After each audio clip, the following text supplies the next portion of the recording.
Viral ngayon sa social media si Kagawad Romeo David ng Barangay Moras de la Paz, Santo Tomas, Pampanga matapos lumusong sa baradong drainage at linisin ito mag-isa kahit walang nagutos sa kanya. Makikita sa video na ibinahagi ni Cherilyn Sanchez na hanggang dibdib ang tubig kanal habang nakalublob si Kagawad David gamit lamang ang kanyang mga kamay sa pag-alis ng mga kalat, putik at bara sa drainage habang nasa tabi niya ang pala at maliit na kartilya. Ayon sa mga residente, hindi ito unang beses na nakita nilang nagsusumikap si Kagawad Romeo dahil araw-araw umano siyang naglilinis sa mga kanal at ng paligid ng barangay kahit walang kamera o utos mula sa iba.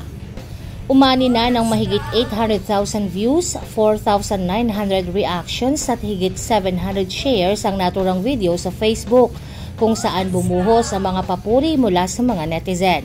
Ilan sa mga komento na isinalin sa Tagalog, "Maasikaso si Kagawad, masipag siya, ganyan dapat ang ugali ng isang lingkod bayan."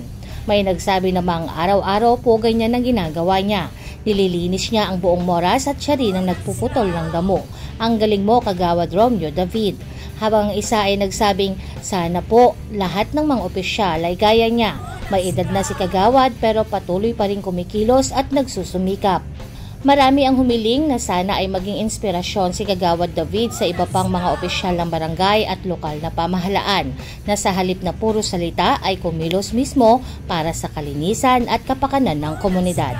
Jovelyn Astrero para sa Balitang Unang Sigaw.